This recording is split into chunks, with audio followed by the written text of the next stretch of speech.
This week, I want to take a look at a very fun and non traditional method called the cut up. Okay, so first of all, I want to explain why I think this is an important technique to look at. As a young agrarian or a beginner poet, you might be coming into this course with specific ideas of what a poem is. You might be thinking of more traditional forms such as the sonnet, an elegy, or a ballad. Maybe something that rhymes, something that's lyrical, or written in a specific pattern. What I want to do is take you away from those forms this week to explore what happens when you get rid of your pen and keyboard. My goal is to help broaden your understanding of what defines the poem. So, throughout the lecture, I'm asking you to think about your creative process. What are your habits? How do you get yourself into the right headspace? I have a lot of quirks that work for me, like listening to repeated sound or the same song 100 times over so that it dissolves into the background as just noise, and so that my mind and body can fall into the rhythm of this noise, inducing a hyper-focus, almost trance-like state. And I'm always interested in developing my practices even further. So I'm encouraging you to think about what works for you and what you can do to expand this.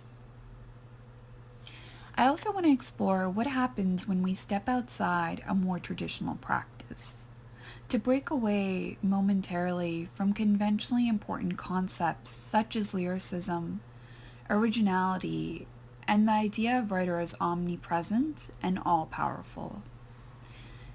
Think of the changes and nuances that occur when we deconstruct these ideas we so commonly associate with master craftsmanship. Okay, so let's launch right into it. What is the cut-up method? The cut-up method is a technique that involves cutting up pieces of pre-existing prose and rearranging them to create a new text. There are a variety of ways to perform this, and I'm going to describe the steps of one of the first and more popular methods. So number 1, find a page of already existing text, like a newspaper article.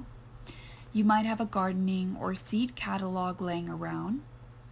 You can have fun with this. Feel free to mash up images of tools next to your favorite poem. Okay, so number 2, trace a line down the middle of the page. Number 3, trace a line across the middle of the page. Number 4, cut along the traced lines. Number 5, put block 1 of the cut up text alongside block 4. Number 6, put block 3 alongside block 2 or any variation of this. Number 7, read the rearranged page. Now you have your cut up. Now let's talk a little bit about the background of this method and how it came about.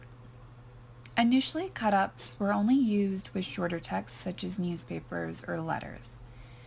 At this stage, phrases and blocks of text were broken apart, mixed, and combined. Disarranging and redistributing the final meaning was left to chance, and all possibilities of the resulting message were explored. The cut-up was popularized by William S. Burroughs and introduced by Brion Gysin.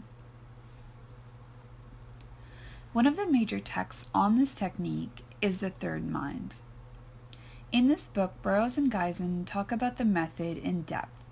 It includes interviews with Burroughs and Gysin. There are also several cut-ups to look at and essays on the topic. A lot of what I'm discussing in this lecture is drawn from this book, and I really encourage you to take a thorough look at it for a deeper understanding. Some other noteworthy texts are the Nova Express by William S. Burroughs, which uses the folded method, a version of the cut-up in which pieces of text are unfolded into the novel. Another example is Kathy Acker's Blood and Guts in High School. Acker was hugely influenced by Burroughs, and so she uses the method and experiments with a lot of the same concepts that Burroughs discusses in The Third Mind. In its early stages, it was viewed as a technique that would allow literature to catch up to painting. Of the method, Brian Gysin says, "Writing is 50 years behind painting. I propose to apply the painter's techniques to writing, things as simple and immediate as collage or montage." In The Third Mind, Gysin talks about how all street shots for moving or still life cameras rely on the unpredictable factors of passerby and juxtaposition cut-ups.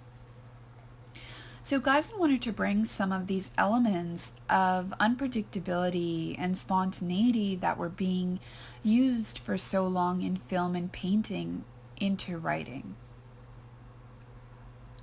Another reason this method came about was to allow for collaboration. The history of painting has generally been a collective affair, whereas literature has been more of a solitary practice.